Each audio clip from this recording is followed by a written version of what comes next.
Tem gente que para de beber porque quase perdeu tudo. Eu parei porque perdi. Eu vou contar com calma. Não pelo tempo, mas pelo peso. Era para ser só mais uma viagem. Daquelas que você nem lembra depois. Peguei porque estava à toa no trecho, final de semana vindo aí, e o frete era bom. De Jataí até Rondonópolis, tranquilo, e depois só voltar vazio. Só que ninguém queria pegar esse trecho naquela noite. Diziam que ia chover, que tinha animal solto, que o trecho estava zicado. Eu ri. Disse que quem tem medo de estrada tem que vender bala no semáforo. Hoje eu calaria a boca. Até por respeito. Eu bebo faz tempo, desde novo. Quando comecei na boleia, o pessoal já dizia que pinga curava dor de junta, esquentava a noite fria. E depois que a minha mulher foi embora, virou companhia.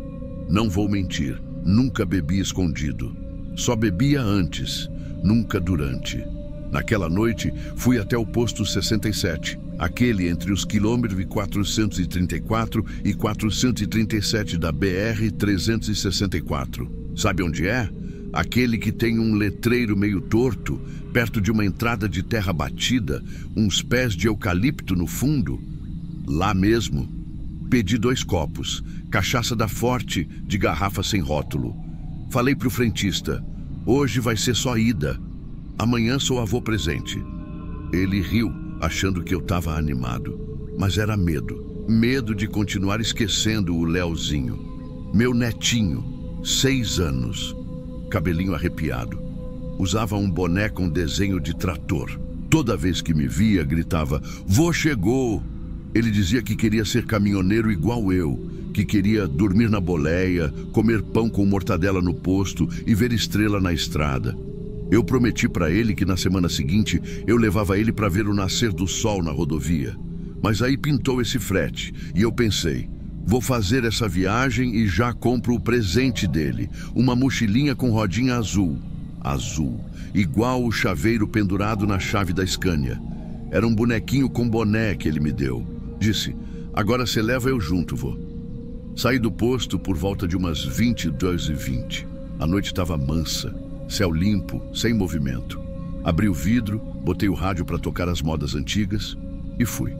Foi lá pelo quilômetro 741 que eu senti. Um tum seco na lateral direita. Não foi forte, nem pareceu grande. Achei que fosse um cachorro, um tatu, sei lá. Nem deu tempo de ver no retrovisor. E eu não parei. Eu pensei, se fosse grande, tinha estourado alguma coisa. E segui, fumando, cantando. O som estava alto e o mundo quieto demais. Cheguei no destino lá pelas 3 da manhã. Encostei, dormi na boleia mesmo. Acordei com o celular apitando sem parar. Era minha filha. Não era ligação de bom dia. Era de quem estava desesperada. Ela só gritava, cadê o Leozinho, pai? Cadê o Leozinho? Ele sumiu! No começo eu nem entendi. Disse que ele devia estar com a mãe. Que devia ter saído para brincar ou ido dormir mais cedo.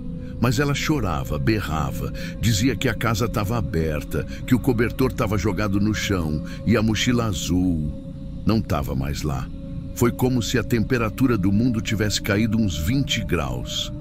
Eu desliguei, fiquei uns 20 minutos com o telefone na mão, sem saber para onde ir, e de repente veio um pensamento.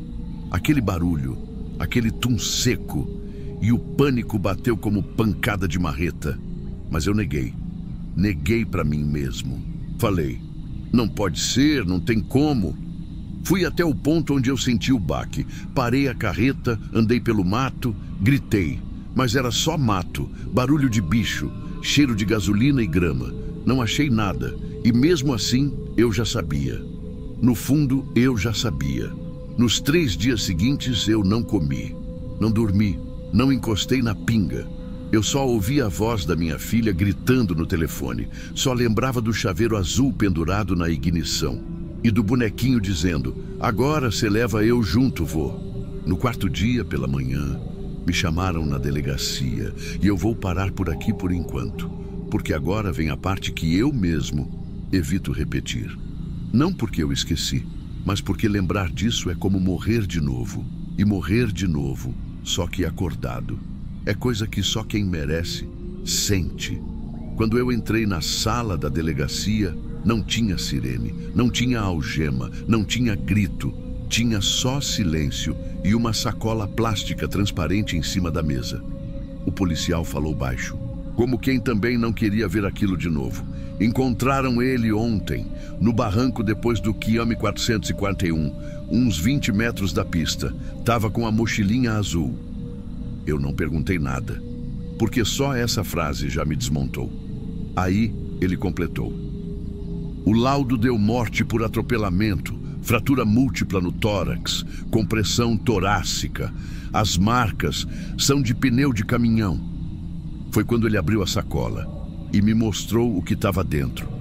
Eu não sei se você que está ouvindo já teve a alma arrancada, porque foi isso. Não foi tristeza, não foi culpa, foi ausência.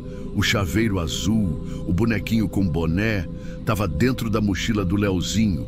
O policial perguntou, é seu? E eu disse, nada, só balancei a cabeça, porque a voz já não morava mais em mim naquele momento. A delegada, que parecia mais mãe do que autoridade, me perguntou com muito cuidado, seu Juarez, ele estava com o senhor naquela noite? Eu neguei. Aí minha filha entrou, rosto inchado, camisa suja, um papel na mão. Era um desenho, feito com canetinha. Mostrava um caminhão azul, uma estrada e uma figura pequenininha de boné sorrindo. Estava escrito em cima, viagem com o vô. Ela leu para mim um trecho de um bilhete que ele tinha deixado no caderno. Hoje vou com o vô no caminhão. Quero ver estrela na estrada. Vou levar a mochila. Vou esconder e fazer surpresa. O Leozinho saiu de casa na surdina com a mochilinha. Foi até a beira da estrada. Ficou esperando a minha carreta. Ele reconhecia o barulho. Reconhecia o som. Reconhecia o bonequinho pendurado no retrovisor. Na cabeça dele ia ser uma surpresa. Mas para mim foi só um tum, seco, rápido e passageiro. Eu tirei a vida do único ser humano que me via como alguém que valia a pena. E nem desci do caminhão para ver, porque eu estava com o rádio alto, porque eu tinha tomado 2 copos de cachaça, porque eu achei que era um cachorro, porque eu me achava invencível. A justiça me liberou. Disseram que foi acidente, que não houve dolo, que a culpa era do horário, da falta de iluminação, do mato alto, da ausência de testemunha. Mas o juiz que me condenou não usa toga, nem martelo. Ele aparece toda vez que eu fecho os olhos, toda vez que eu ouço uma risada de criança, toda vez que escuto um caminhão passando. Eu voltei no posto 67 2 meses depois. Sentei na mesma cadeira. O mesmo frentista veio. Ele perguntou, hoje é com gelo ou sem? E eu disse, hoje é nunca mais. Eu vendi a Scania, doei as roupas dele, mudei de cidade e parei de beber. Mas nada disso mudou o que ficou gravado na terra daquele acostamento. Então, se você é caminhoneiro, ou pai, ou avô, ou só alguém que está ouvindo isso, achando que nunca aconteceria com você, deixa eu te dizer uma coisa. Pare de beber se quiser, mas se você seguir bebendo, nunca tem alguém que te ame do outro lado da estrada.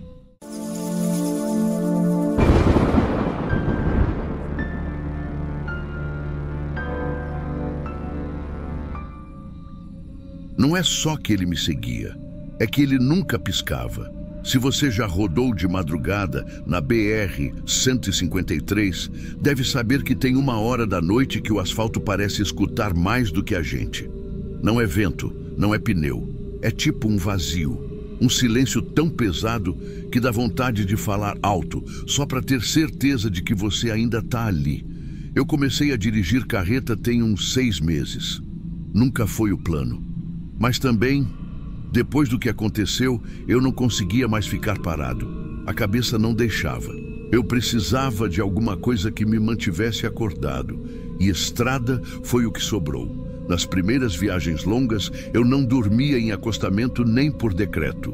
Parava em posto, ficava vigiando a cabine, às vezes com faca na mão. coisa de quem ainda não acostumou. Mas hoje eu sei que tem outro tipo de medo pior. É o medo de olhar no espelho e não reconhecer quem está ali. É o que começa pequeno e vira bicho. Na primeira vez que eu vi ele, era fim de tarde. Posto de Uruaçu. Eu lembro até do cheiro do lugar, diesel misturado com café velho. Eu desci para tomar um banho e lá estava ele.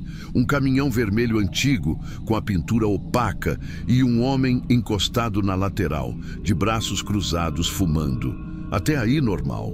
Tem muita figura estranha em posto. A diferença era o olhar. Ele não estava olhando para a estrada, nem para o movimento. Ele estava olhando direto para a cabine da minha carreta. Para mim, eu pensei que talvez ele só estivesse perdido nos pensamentos. Acontece, né? Mas quando voltei do banho, ele ainda estava lá, mesmo cigarro na mão. Mesmo jeito. Eu dormi mal naquela noite. Acordava a cada hora. Tive a impressão de ver aquele caminhão passando na pista. Mas podia ser sonho, podia ser cansaço, podia ser muita coisa. Só que na viagem seguinte, isso foi o que me pegou. Outro trecho, outro estado, outro posto. São José do Rio Preto. E lá estava ele, mesmo homem, mesmo caminhão, mesmo cigarro aceso, encostado, com o olhar reto para mim, como se já estivesse me esperando. Dessa vez, eu gelei. Eu tentei me convencer de que era só coincidência. Caminhão vermelho não é tão incomum. Velho, com cara cansada, menos ainda. Mas no fundo, eu já sabia. Aquilo não era coincidência. Era algum tipo de aviso. Alguma cobrança que vinha pela beirada, sem bater na porta. E quanto mais eu tentava racionalizar, mais o medo se ajeitava confortável no banco do carona. Ele começou a aparecer mais vezes, sempre nos postos, sempre encostado, sempre acordado. Nunca vi ele dirigindo, nunca vi ele dentro da cabine, só vi ele parado, olhando. Um dia, num posto em Morrinhos, eu estava lavando o rosto no banheiro. Quando levanto a cabeça, ele estava atrás de mim, parado, me olhando pelo espelho. Não sei como entrou sem eu ver. Ele só disse uma frase, só uma. A voz dele era baixa, mas firme. Você não vai dormir nunca mais. Aí ele saiu, como se tivesse acabado de dar bom dia. Eu fiquei paralisado. Minhas pernas tremiam, igual as de uma criança depois de um tombo feio. Eu tentei rir. Tentei fazer parecer brincadeira, mas o riso travou na garganta. Fiquei com o gosto de sangue na boca e nem sei se mordi a língua ou se foi só impressão. De lá para cá, tudo virou um borrão. A cada parada, ele estava lá. Às vezes mais perto, às vezes no fundo do pátio, escondido entre as outras carretas. Às vezes não era nem ele, era só o caminhão. Aquele vermelho velho, sempre com o cigarro aceso, como se o fogo nunca apagasse. Teve uma madrugada que eu encostei para dormir. Fiz o ritual todo. Travei as portas, deixei a chave no lugar de sempre, ajustei o banco. Quando fechei os olhos, escutei o ronco de um motor diferente. Abri a cortina da cabine e vi a carreta vermelha passando devagar, bem na minha frente. Ninguém na direção. Só o caminhão deslizando na noite, como se soubesse exatamente onde eu estava. Eu não dormi naquela noite, nem nas outras. Comecei a mudar as rotas. Desligava o rastreador do frete, mudava o destino, inventava dor de barriga, evitava as cidades onde ele apareceu. Durante 2 semanas, consegui fugir. Nenhum sinal, nenhum vulto, nada. Até que um dia, parei num posto afastado, no Tocantins. Era um desses que só tem um banheiro, um boteco fechado e uns pneus velhos jogados atrás. Chovia. Chovia daquele jeito que parece que o céu quer despencar em cima da gente. Eu dormi. Pela primeira vez em dias, eu dormi. E foi aí que tudo piorou. Acordei com um barulho que eu nem sei descrever. Não era batida, nem buzina, nem motor. Era como se o mundo tivesse prendido a respiração por 2 segundos e soltado tudo de uma vez. Quando olhei pela janela, a chuva ainda caía grossa. E no meio da neblina dos faróis, lá estava ele, o caminhão vermelho, devagar, como se não estivesse passando, como se estivesse patrulhando. Ele passou bem na frente da minha cabine, o cigarro aceso dentro, mas não vi ninguém, só o clarão do vermelho molhado refletindo em tudo. Aquilo me quebrou, não pensei. Liguei o motor, joguei o farol alto e fui atrás. Na hora, eu só pensava, ou eu acabo com isso agora, ou isso acaba comigo. A carreta seguiu firme por uns 5 minutos, depois entrou numa estradinha de chão, sem placa, sem nada. Um caminho que parecia saber para onde ia, mesmo no escuro, mesmo com lama até o eixo. Eu fui, mas depois de uma curva, nada. A estrada acabava numa cerca de arame farpado. Só capim alto, lama e uma sensação de que o tempo ali andava diferente. Eu desci. O barro grudava na minha bota, como se quisesse puxar de volta. Andei devagar, com a respiração no pescoço até que vi. Na cerca, preso com um prego enferrujado, tinha um pedaço de papel dobrado. Molhado, sujo, mas ainda legível. Você dormiu quando não devia. Agora é para sempre. Eu não lembro se tremi, se chorei, se gritei. Acho que só fiquei ali, parado, sentindo tudo e nada ao mesmo tempo. Foi ali que eu entendi que eu não estava fugindo daquele homem. Eu estava fugindo de mim. Eu não queria contar isso, nem agora. Mas talvez vocês entendam. Ou talvez virem o rosto. Tanto faz. Eu não comecei na estrada por gosto. Eu entrei porque ninguém me olhava mais no olho no lugar de onde eu vim. Porque eu mesmo não conseguia mais olhar para frente. Um mês antes de pegar o primeiro frete, eu estava num carro pequeno, voltando do serviço. Era fim de expediente. Eu estava cansado. Era uma curva besta, daquelas que a gente faz no automático. E eu cochilei. Foram segundos, 2, 3, no máximo, o suficiente. Na outra pista, uma moto, uma mulher e a filha na garupa. Eu acordei com o barulho da colisão. Nem deu tempo de frear. Quando saí do carro, elas já estavam no chão. A moto tinha voado para um lado, os corpos para o outro. O sangue escorria misturado com areia, com folha seca. Eu lembro do capacete da criança rolando devagar, como se fosse uma bola de brinquedo. Teve perícia, teve inquérito. Disseram que não dava para provar que eu dormi. Disseram que era acidente, que podia ter acontecido com qualquer um. Eu fui inocentado. Mas como é que você chama de acidente um cochilo? Como é que você volta a dormir depois de algo assim? O que ninguém sabe, e que eu demorei para admitir até para mim, é que a mãe da mulher era caminhoneira. Ela chegou no enterro dirigindo uma carreta vermelha. Dava para ver de longe, estacionada no canto do cemitério. Ela não chorava, só olhava. Olhos fundos, duros, sem expressão, como os do homem que eu vejo agora. Desde aquele dia, eu não consigo dormir sem escutar o barulho da moto.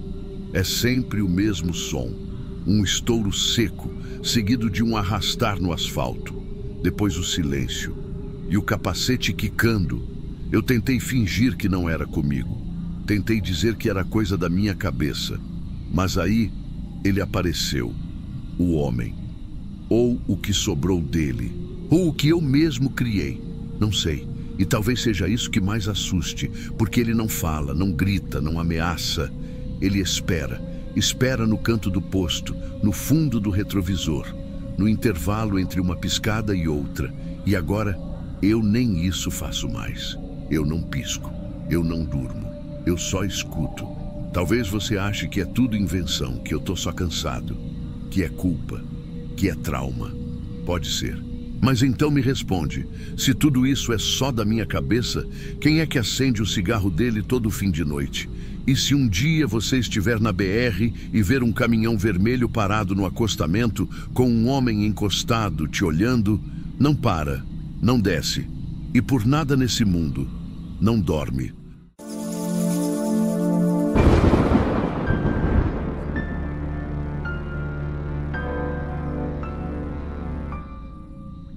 Faz 30 anos que eu evito uma estrada. Semana passada, Eu voltei nela.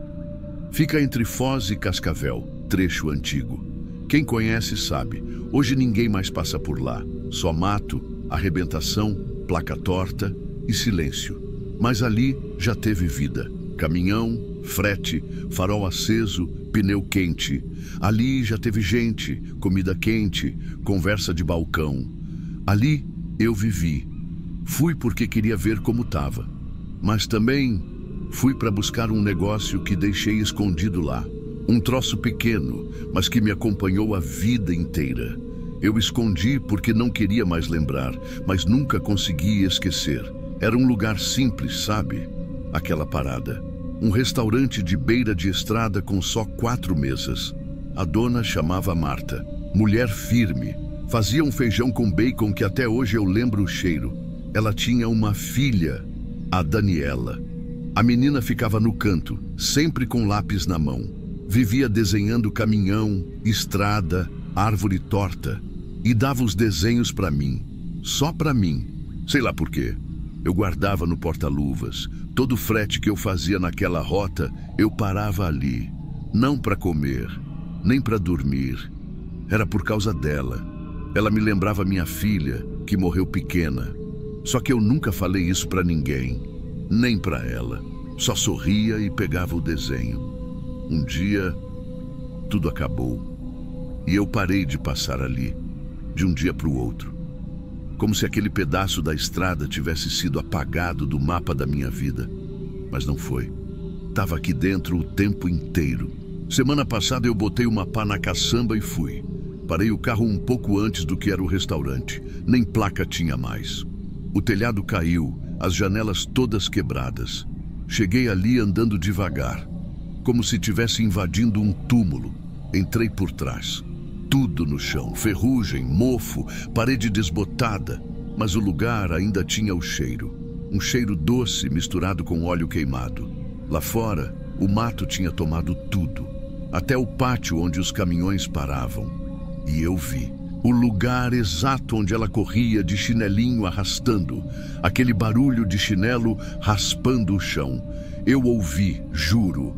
Ela me dava um desenho toda vez. E naquele dia, o último, ela me deu um com 2 pessoas. Um homem com um chapéu, eu, e uma menininha segurando um balão vermelho. Eu guardei como todos os outros, mas naquele dia, ela sumiu. Naquela noite eu cheguei cansado. Fazia 3 dias que não dormia direito. Chovia um pouco. Eu lembro porque o chão do pátio estava meio escorregadio. Estava já escurecendo. E foi quando eu vi o caminhão do Zé Carlos parado e ela subindo na boleia dele, sozinha, rindo. Eu vi. Ela pulou como se fosse uma brincadeira, como se conhecesse ele, e talvez conhecesse, ou talvez só fosse daquelas crianças que confiam fácil demais. Eu vi aquilo e não fiz nada. Pensei, deve ser coisa da Marta. Vai ver, pediu para ele levar até a escola amanhã, ou sei lá. Só que mesmo achando isso, eu fiquei quieto. Fui pro meu canto, comi rápido e dormi. Porque eu estava moído, só isso, moído. Na manhã seguinte, a Marta já estava gritando. Gente correndo, caminhoneiro mexendo nos caminhões, polícia chegando. A Daniela tinha sumido. O Zé Carlos não apareceu mais também. 2 dias depois, encontraram o caminhão dele tombado no barranco, perto da fronteira. Capotado, tudo queimado, corpo dele lá dentro. E dela, nada. Nunca mais. A Marta não era mais a mesma. Não falava. Não comia, depois sumiu da cidade.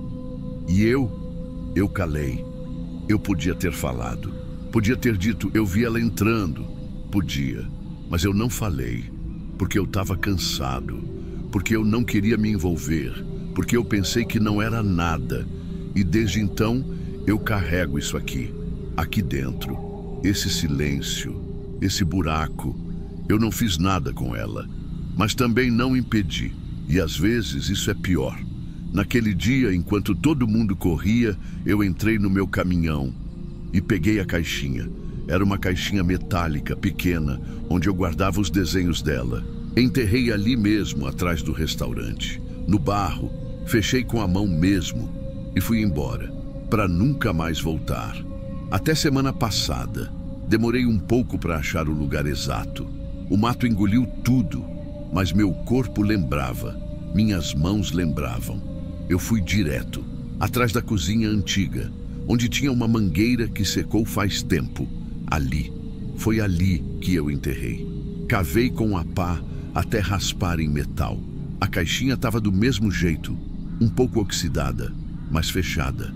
Meus dedos tremiam para abrir e eu juro, parte de mim não queria mais ver, mas eu abri. Tava tudo lá dentro, cada desenho. Um com um cachorro com 3 pernas, outro com um sol que parecia chorar, e aquele do homem de chapéu segurando a mão da menina com um balão vermelho. Era eu, era ela, era tudo o que sobrou.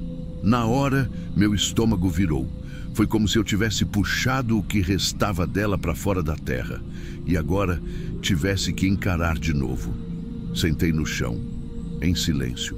Segurei o desenho por uns minutos e chorei, mas não alto, não escandaloso. Foi aquele choro que parece gripe, que escorre devagar e entope a gente por dentro, porque eu entendi que essa era a única coisa que sobrou dela, a única coisa que eu salvei e a única que me condenava. Eu guardei isso a vida inteira, como se fosse uma lembrança boa, mas não era. Era prova. Prova de que eu existi no dia que ela sumiu. Prova de que eu vi e deixei. Não foi o caminhoneiro que matou, foi o caminhoneiro que calou. A gente cresce ouvindo que o mal é quem faz, mas ninguém fala que às vezes o pior mal é quem não faz nada. Foi então que eu fiz o que devia ter feito antes. Peguei uma caixa de fósforos, coloquei os desenhos um por um no chão e risquei. As chamas subiram devagar, mas o cheiro era de gasolina e papel queimado. E eu lembrei na hora do caminhão do Zé, tombado, fumegando e tudo quieto em volta. Enquanto queimava, eu só pensava numa coisa. Se eu tivesse falado, talvez ela tivesse voltado, mas eu não falei. E agora, ninguém mais fala dela, ninguém mais lembra. A mãe morreu achando que a filha tinha sido levada por um estranho, um forasteiro qualquer.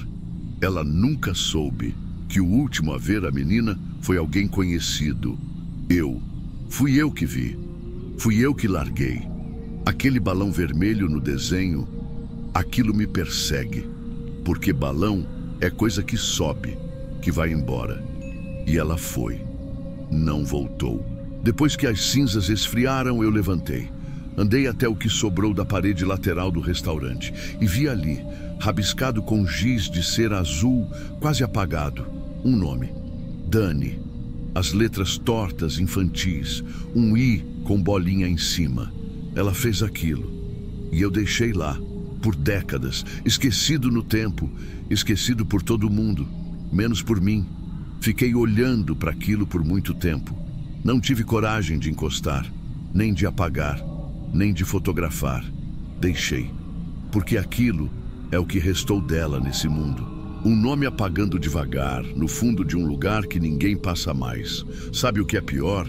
Ninguém me perguntou, ninguém nunca desconfiou, ninguém nunca quis saber o que eu vi ou não vi. Porque não fui eu que matei, mas eu deixei sumir. E o que é pior, deixei sabendo. No fundo, é isso que me mata até hoje. Não é o que eu fiz, é o que eu não fiz. E por isso eu voltei, não para buscar perdão, porque eu parei de acreditar nisso. Eu voltei só para deixar aqui. Para alguém algum dia talvez saber, ela existiu. Ela me deu um desenho e eu joguei fora. E é isso.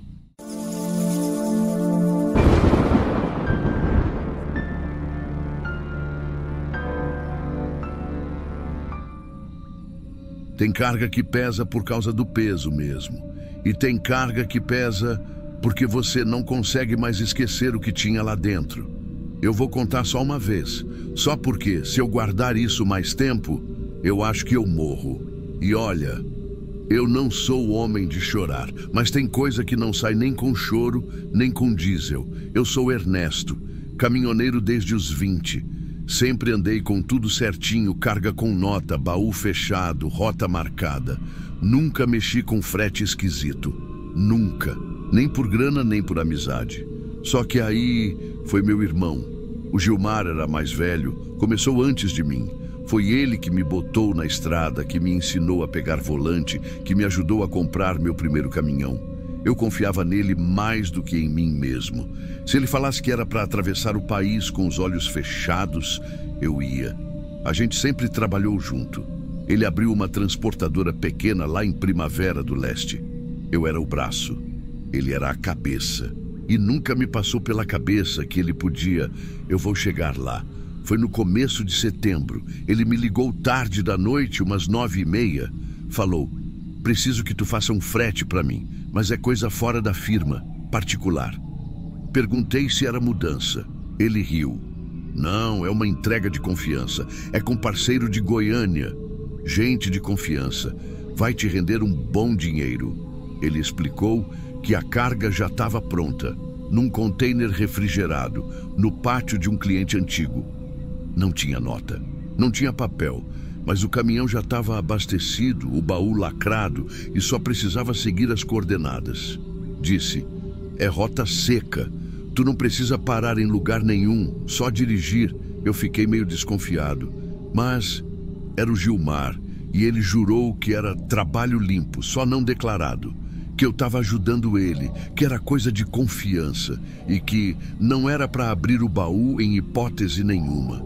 Foi a primeira vez que eu senti o estômago embrulhar antes de pegar um frete. Mas fui. Na saída da cidade, já era quase meia-noite e estava um silêncio estranho. Aquele tipo de silêncio que gruda nas costas, parece que o mundo parou de respirar por uns minutos. O baú era novo, todo branco, sem logo de empresa, sem numeração.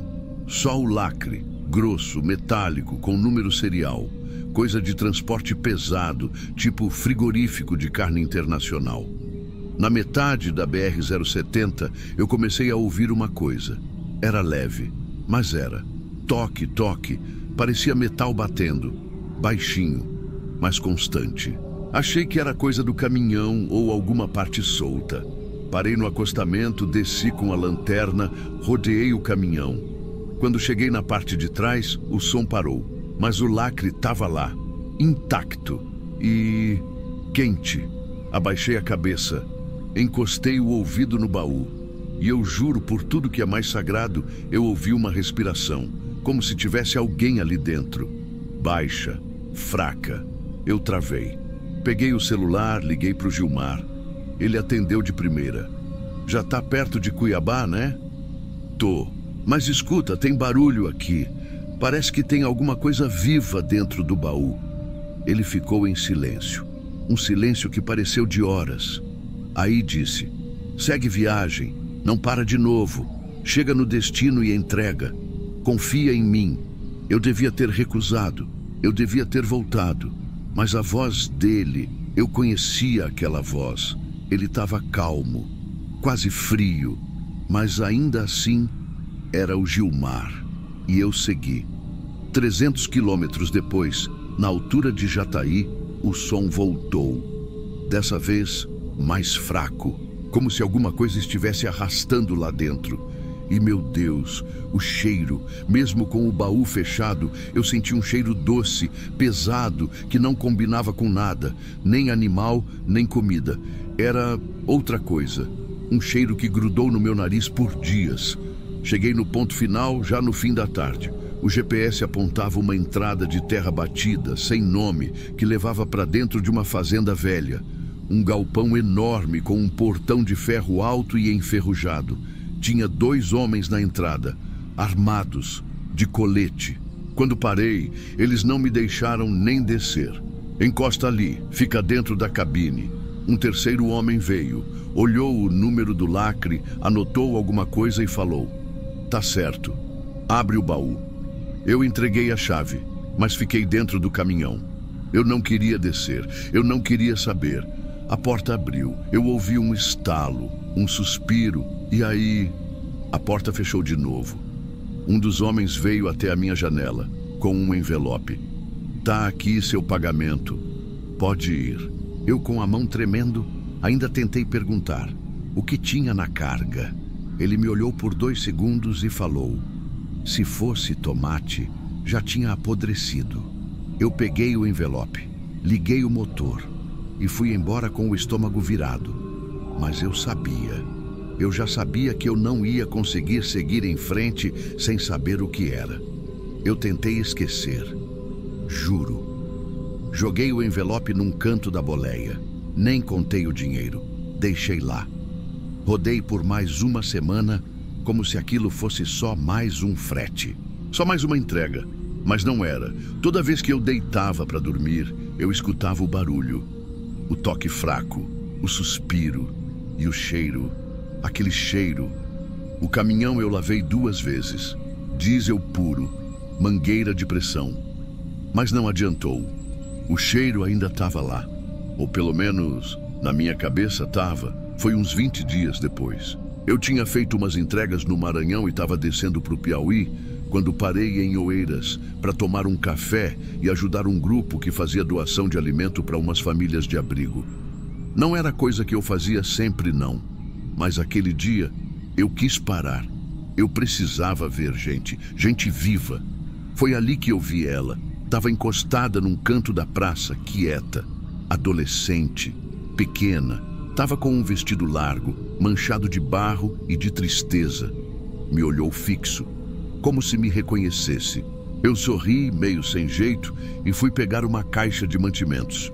Quando virei de volta, ela estava na minha frente, com os olhos vermelhos, mas firmes. Ela apontou para o meu caminhão. Tinha um adesivo ali, no espelho da frente, um São Cristóvão. Eu congelei. Ela continuou. A gente via por uma fresta.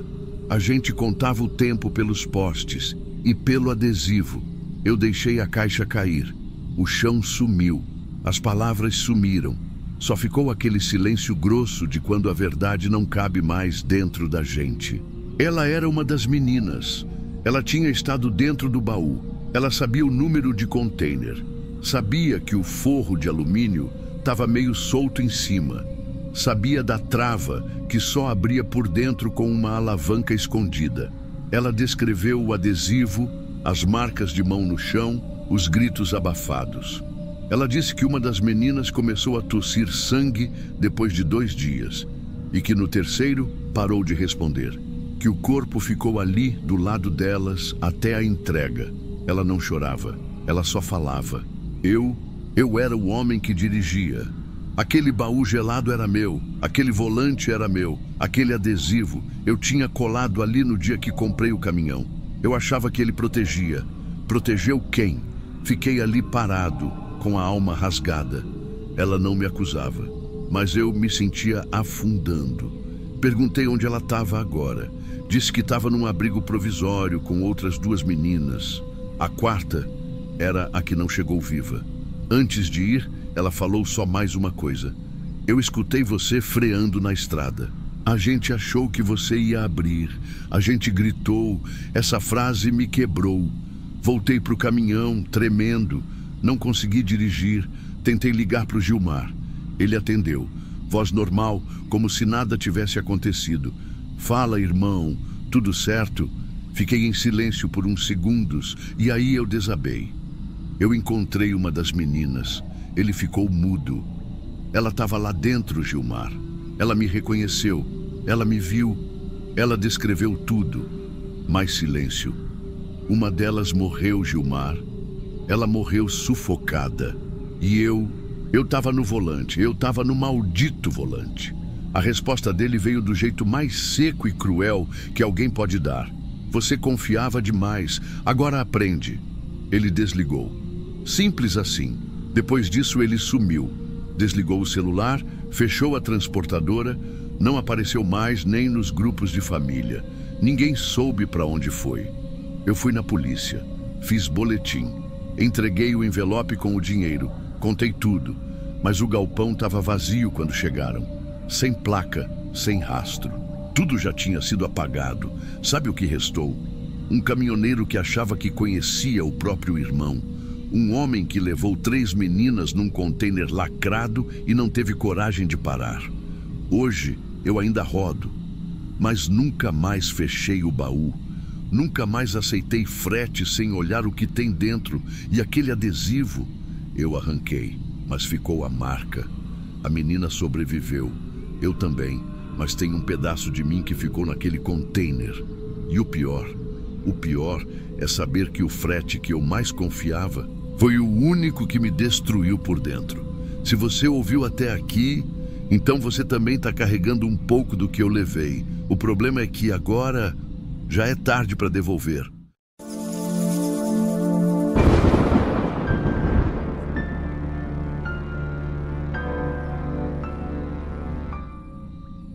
A gente aprende cedo a reconhecer o que é pane e o que é descaso. Na estrada, isso pode ser a diferença entre parar para ajudar ou acabar morto por ser bom demais. Eu costumo dizer que sou do tempo em que caminhoneiro acendia farol para avisar buraco, descia do bruto para empurrar colega atolado. Hoje em dia é cada um por si, mas naquele dia eu parei. Era uma segunda-feira, 6 da manhã, BR-381, altura do quilômetro 296. Quem passa ali conhece. Uma curva do cão, mato alto de um lado, eucalipto do outro. Já vi muito caminhão virar ali, e já vi muito caminhão que não devia estar parado ali. Mas aquele era diferente. Um cavalo mecânico branco, carregado de poeira recente, sem alerta ligado, sem cone, sem reflexivo atrás. Mas estava bem encostado, como se tivesse parado com calma. Só que não tinha ninguém por perto, nenhum sinal de vida, nem cachorro, nem sacola no mato, nada. Eu reduzi, encostei devagar, desci, bati na porta da cabine com as costas da mão, nada. Esperei um tempo, olhei o chão, sem marcas de sangue, sem luta, tudo limpo demais. Toquei no capô. Tava quente ainda, fiquei com aquilo na cabeça o resto do dia. Mas, como todo mundo, segui viagem, porque o relógio da estrada não espera o seu pressentimento. 2 dias depois, quarta-feira, tô voltando da entrega.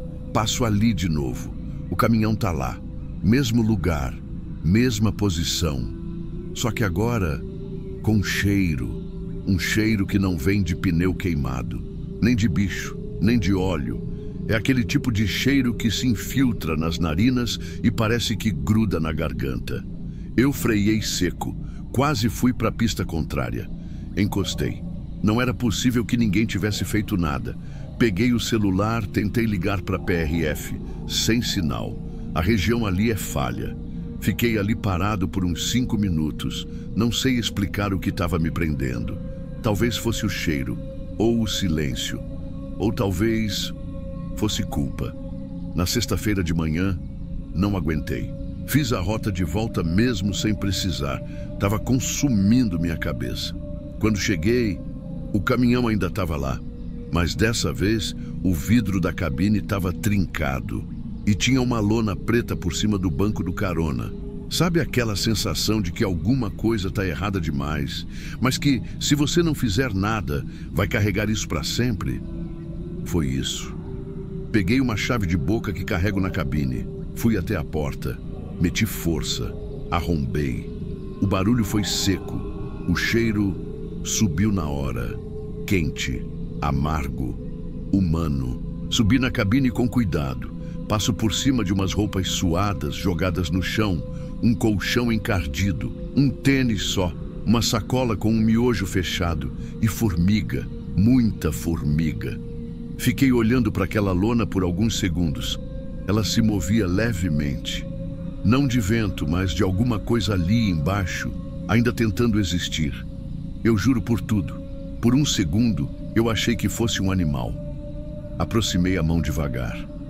Meu coração estava batendo tão alto que parecia que tinha motor ligado no peito. Puxei a lona. Foi aí que eu vi um menino, deitado em posição fetal no banco do carona.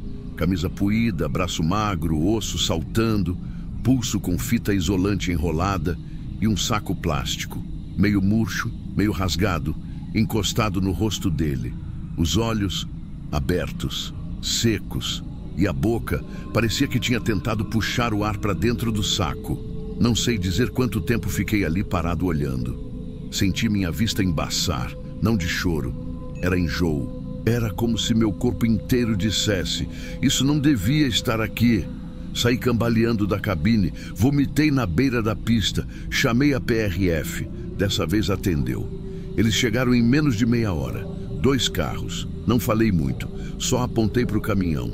Um deles subiu, olhou, desceu de novo pálido. O outro ligou para a perícia. Fui chamado a depor. Contei tudo, desde a segunda até a sexta. Expliquei como estava, como achei, o que vi, o que não toquei. Fiquei no posto rodoviário o resto da tarde. Na sala gelada, com aquele gosto amargo na boca, sem conseguir tomar nem café. Mais tarde, um dos policiais veio até mim com a cara meio torta, de quem também não estava digerindo. Menor. Deve ter entre 15 e 17. Marcas antigas de queimadura, sinais de desnutrição, e morreu por asfixia. Eu não consegui responder, só balancei a cabeça. Depois ele completou. Tava com parte de um uniforme de internação, tipo casa de correção, em BH. Foi aí que a coisa virou um peso no estômago. A investigação correu rápido nos primeiros dias. Fizeram buscas, coletaram digitais, vasculharam câmeras nas rodovias e encontraram o que ninguém queria. Aquele caminhão não estava quebrado, estava deixado. O dono era outro caminhoneiro, mais novo. Foi ele quem ajudou o menino a fugir do centro de internação, mas não por pena, por dinheiro. Pagaram para ele resolver a situação. O pagamento não foi por transporte, foi por desaparecimento. A versão da polícia é essa. O cara trancou o menino dentro da cabine, sem ventilação, com um pouco de comida. Jogou a lona em cima, talvez para esconder, talvez para não ver, e foi embora. Voltou de ônibus. Simples assim. Deixou o cavalo mecânico ali. E o menino, que devia ter esperança, foi morrendo devagar. Quando eu escutei isso, eu me sentei na beira do pátio da PRF e fiquei ali, com a mão no rosto. Sabe o que me destruiu? Não foi o crime. Foi a certeza de que aquele menino deve ter escutado a estrada passando, deve ter escutado buzina, motor, gente. E ninguém parou, nem eu parei no primeiro dia, talvez ainda desse tempo. Mas a gente sempre acha que não é com a gente, que o caminhão ali é só mais um. Fiquei sabendo que o tal caminhoneiro nem foi preso, responde em liberdade. Disse que se desesperou, que não sabia o que fazer. Disse que a culpa foi de quem pagou. Disse que o menino ameaçou, pediu, implorou e ele não sabia o que fazer. E o corpo ficou parado, no banco do carona, 3 dias, no calor, até apodrecer no cheiro que não me larga mais o nariz. Depois disso, toda vez que vejo um caminhão abandonado na estrada, eu não penso mais em pane, não penso em falha mecânica, nem em freio, nem em pneu. Eu penso em quem a gente largou lá dentro, penso em quem estava vivo no primeiro dia e morto no terceiro.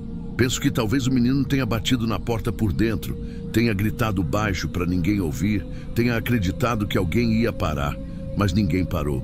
Sabe, eu sou da velha guarda. Falam que a gente é rude, mas eu nunca larguei ninguém. Nunca fechei porta para quem estava pedindo carona com medo. Nunca passei reto por luz de alerta piscando, mas naquele dia eu também fui omisso. Fui mais um. E o que mais me revolta é que agora, sempre que eu paro para dormir, eu fecho a cortina da cabine e penso: quantos caminhões assim ainda estão por aí? A estrada não mata, a gente é que finge que não vê. Esse é o tipo de história que não termina, porque a justiça aqui nunca veio e talvez nunca venha. Talvez você que está ouvindo já tenha passado por um caminhão parado e achado que era só mais um. Talvez fosse, talvez não. Mas depois desse relato, você ainda vai ter coragem de passar reto?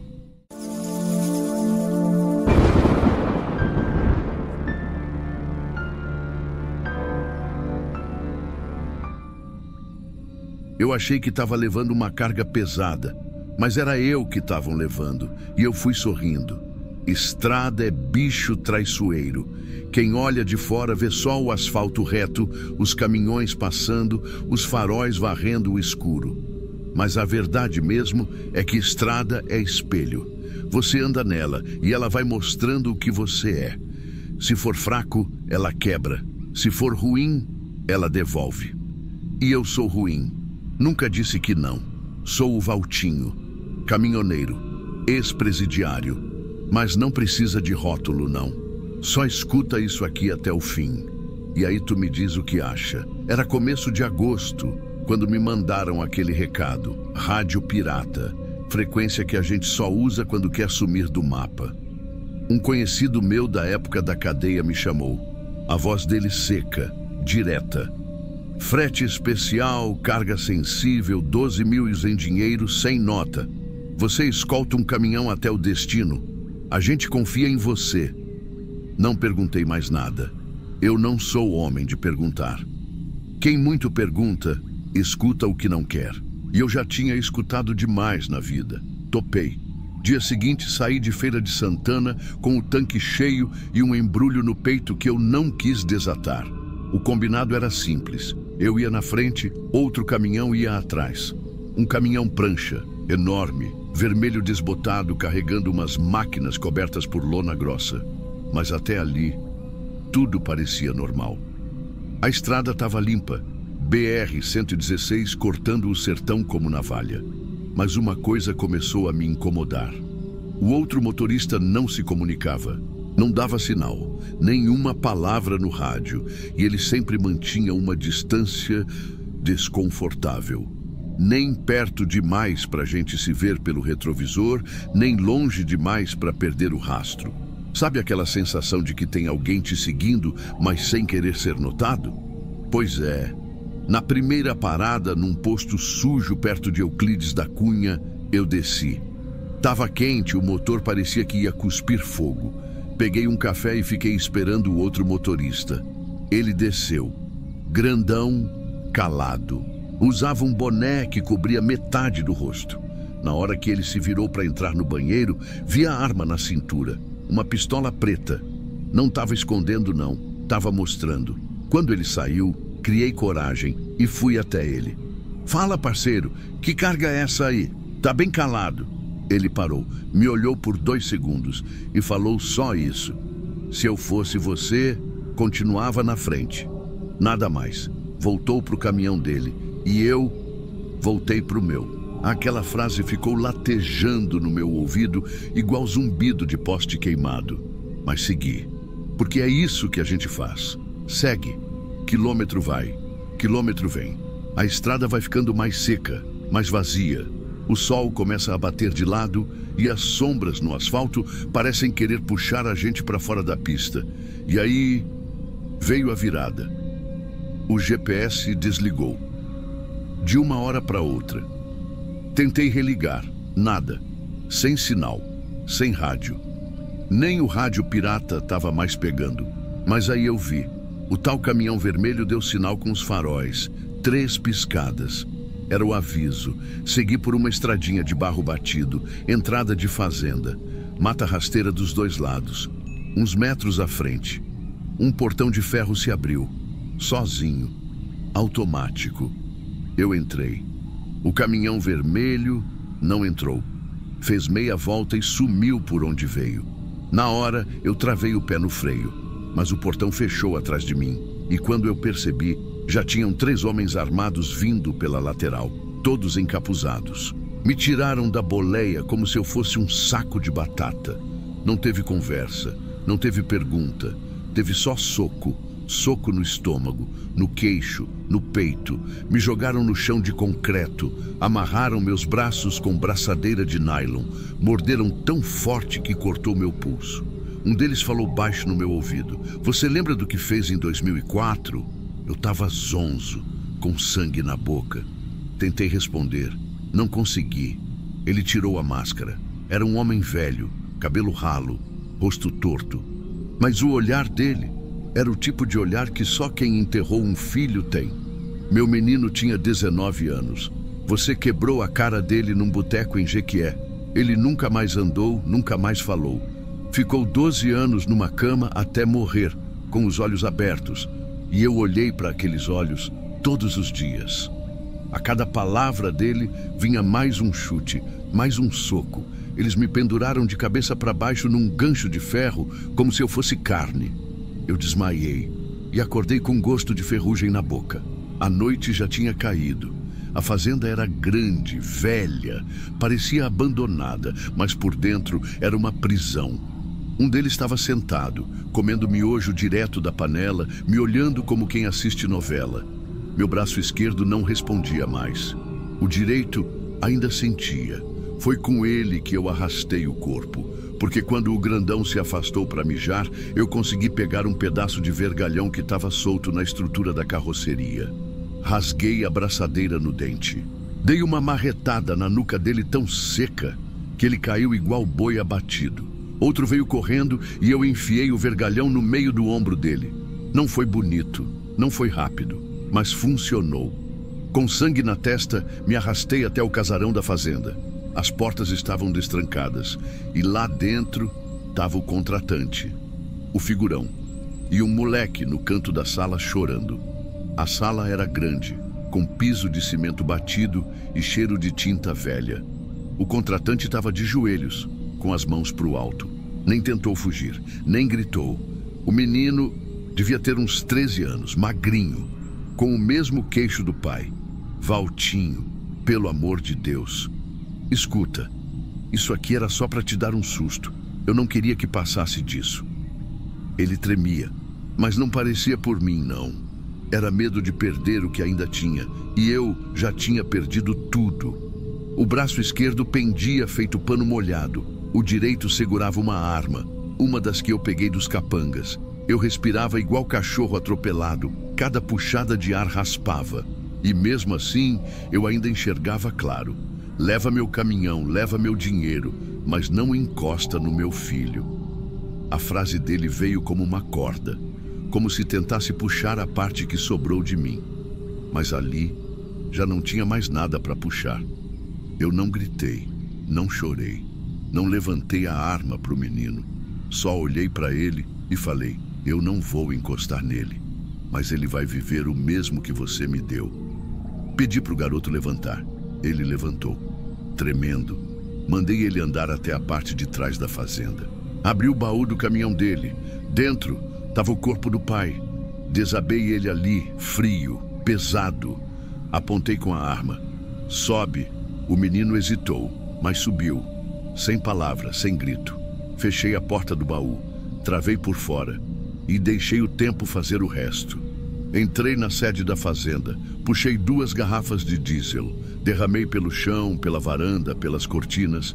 Risquei um fósforo. O barulho do fogo pegando madeira seca é um som que ninguém esquece, nem eu. O céu ficou vermelho atrás de mim enquanto eu voltava para o meu caminhão. Liguei o motor. O espelho retrovisor mostrou só fumaça e o barulho da porta do baú batendo por dentro. Mas eu não olhei de novo. Só fui. Tem gente que acredita que tudo volta. Eu não. Eu acho que tem coisa que nunca foi. Para começo de conversa, o que fizeram comigo não se apaga com reza. O que eu fiz, também não. Mas nessa história não teve inocente. Teve gente ferida. Teve gente que feriu de volta. E no meio disso, teve eu. Um homem que só queria seguir em frente, mas que foi puxado de volta por uma estrada que ele mesmo desenhou anos atrás, com sangue, raiva e erro. Tem frete que a gente aceita e só depois descobre que estava levando o próprio passado no espelho. Você teria feito diferente? Deixe seu comentário, mas comenta só se tiver coragem de olhar esse espelho.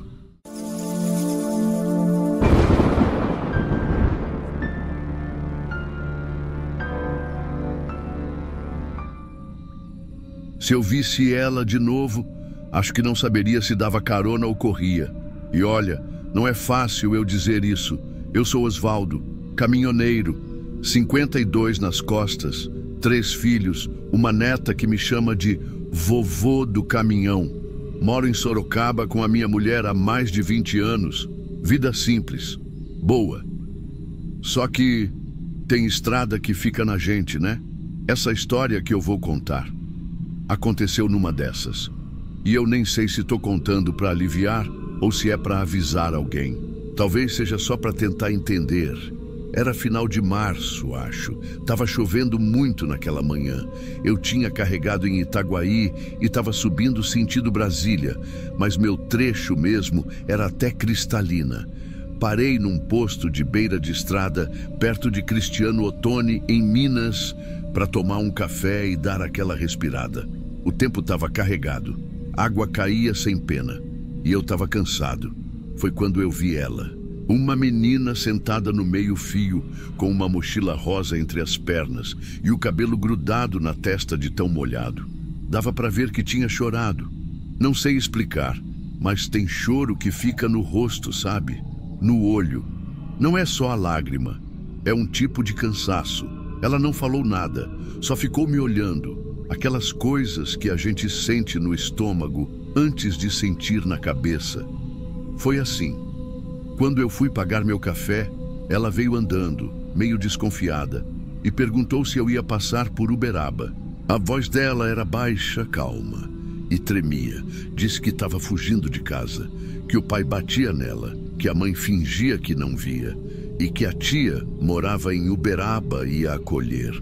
Olha, eu nunca fui de dar carona. A gente escuta muita coisa ruim por aí, mas ali, sei lá... Tinha alguma coisa naquele olhar e talvez tenha sido burrice minha ou coração mole demais, mas eu falei, sobe. Ela agradeceu com um sorrisinho tão leve que parecia gratidão de verdade. E foi aí que tudo começou. A estrada estava escura, mesmo sendo de manhã. Aquele tipo de chuva que embaça o para-brisa por dentro e você tem que ficar limpando com a manga. Eu fui puxando conversa para deixar ela à vontade. Ela falou de livro, de banda. Disse que gostava de Legião. Sorriu quando eu falei que conheci o Renato Russo num show nos anos 90. Mas, quando eu tentava puxar assunto da mãe, do pai, ela desviava. Sempre. Disse só uma frase. Tem coisa que é melhor esquecer antes que vire parte da gente. Do jeito que ela falou. Parecia coisa repetida, decorada. Eu notei que ela ficava muito no celular. Tava sem internet, mas mexia assim mesmo, abrindo e fechando tela. Coisa de quem quer parecer ocupada, ou de quem está esperando algo. Passamos umas 3 cidades pequenas. Quando foi perto de João Pinheiro, eu decidi encostar num recuo e cochilar um pouco. Segurança, né? Estrada longa e chuva não combinam com sono. E aí vem uma parte que até hoje me dá calafrio. Eu estava cochilando no banco do motorista, uns 20 minutos no máximo. Quando eu abri o olho, ela estava me olhando, parada. Não era tipo curiosa, nem carinhosa. Era fixa, firme, como se estivesse avaliando, como se estivesse medindo o que eu era por dentro. Eu travei, perguntei com a voz meio engasgada. Tá tudo bem? Ela demorou 2 segundos e sorriu. Mas foi um sorriso que não era dela. Era como se ela tivesse ensaiado. Não teve dente, não teve som, não teve calor. Eu ri sem graça e ela desviou o olhar. Voltei a dirigir sem comentar. E por dentro, um nó foi apertando devagar. Mas eu disse para mim mesmo, ela tá traumatizada, Osvaldo. É menina nova, sofreu, não é contigo. Às vezes... a gente mente para si mesmo porque a verdade não cabe no banco do lado. A viagem seguiu. Ela voltou a ser leve. Falou de querer estudar, de abrir uma lojinha com a tia. Disse que ia cortar o cabelo. Eu fui me acalmando de novo. Quando a gente se aproximou da entrada de Uberaba, ela me pediu para descer ali mesmo, na rodovia, num ponto de ônibus meio afastado. Disse que a tia ia buscar ela ali. Eu achei estranho, mas respeitei. Não quis insistir. Quando ela desceu, me olhou e disse: "Você foi o primeiro homem que não encostou em mim." Cara, eu fiquei sem reação. Só balancei a cabeça e ela sorriu de novo. Mas um sorriso diferente do de antes. Mais suave, quase sincero. Ela caminhou até o ponto. Eu dei seta, entrei na pista de novo e fui embora.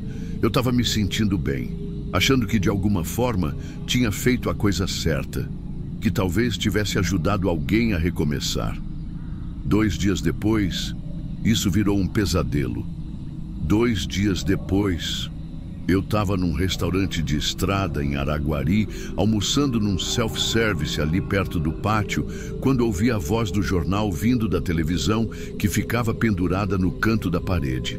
Eu nem estava prestando atenção direito, mas aí eu ouvi Uberaba e alguma coisa dentro de mim já ficou gelada. Casal é encontrado morto a facadas em sítio na zona rural de Uberaba. A filha de 17 anos, considerada desaparecida desde a madrugada do crime, é procurada como principal suspeita. Eu levantei os olhos. A imagem apareceu. Uma casa simples, um portão de arame, uma fita da polícia. Depois, a foto da menina. A mesma mochila rosa, o mesmo cabelo grudado no rosto e o mesmo sorriso. Não tinha como errar. Era ela. Meu estômago virou. Eu deixei o prato pela metade, fui para o caminhão e sentei no banco com a cabeça entre os braços. O que eu tinha feito? Naquela noite, eu não dormi. Eu revivi tudo. Cada palavra, cada silêncio, cada olhar. Principalmente aquele no acostamento. Quando acordei e vi ela olhando para mim, ela não estava dormindo. Ela estava pensando. Pensando no quê? Eu voltei para Cristiano Ottoni 2 dias depois. Estacionei no mesmo posto. Entrei na lanchonete. Fiquei ali, meio parado, olhando para os cantos. A atendente era uma moça de uns 30 anos. Quando ela veio me atender, eu puxei o celular e mostrei a foto da reportagem. Você chegou a ver essa menina aqui? Ela olhou. Fez que sim com a cabeça, meio sem graça. Ela ficou 2 dias aqui. Sentava ali fora, naquele banco. Quase não comia, só ficava no celular, ligando, desligando. Às vezes parecia calma, às vezes parecia vazia. E a mochila? Era rosa? Ela assentiu, mas depois parou. Mas estava suja, meio avermelhada. A gente achou que fosse barro, mas agora ela não terminou a frase. Eu também não. Eu saí do balcão e fui até o banco onde a menina tinha ficado. Sentei ali. A chuva caía de novo, como no dia que ela entrou no meu caminhão. A mesma água, o mesmo peso. E eu pensei, de onde ela estava vindo? Do sítio, já depois do crime? Ou será que já estava tudo planejado desde antes? Talvez ela não estivesse fugindo. Talvez ela só quisesse desaparecer. E eu fui o esconderijo dela. Eu fui o álibi, o transporte, o idiota que quis fazer o bem. E o pior de tudo é que por algum motivo, lá no fundo, eu ainda queria acreditar nela. Eu queria pensar que talvez o pai fosse mesmo um monstro, que ela fez o que fez por desespero, que eu não fui usado. Mas o sorriso dela, aquele sorriso na beira da estrada, não era de quem está quebrada. Era de quem já entendeu tudo e não se importa mais. Minha mulher diz que eu preciso parar de remoer, que a culpa não é minha. Mas tem uma coisa que ninguém entende. Não foi a notícia que me destruiu, não foi a reportagem, nem a polícia. Foi o momento em que ela olhou para mim no escuro e sorriu. Na hora, eu não entendi. Hoje eu entendo. Tem gente que diz que o pior do mundo são os monstros, mas às vezes o pior do mundo é o que passa despercebido, o que sorri no banco do lado e te agradece por não ter encostado e que no fim só usou isso para você não desconfiar de nada. Não tem resposta não, só o peso e aquele banco vazio. Se você chegou até aqui, então você aguentou o suficiente para saber que nem todo terror grita. Alguns sussurram e machucam mais. Aqui, a gente não conta história para entreter. A gente desenterra o que ninguém teve coragem de contar. Se inscreve no canal, mas só se você tiver estômago para ouvir o que vem depois.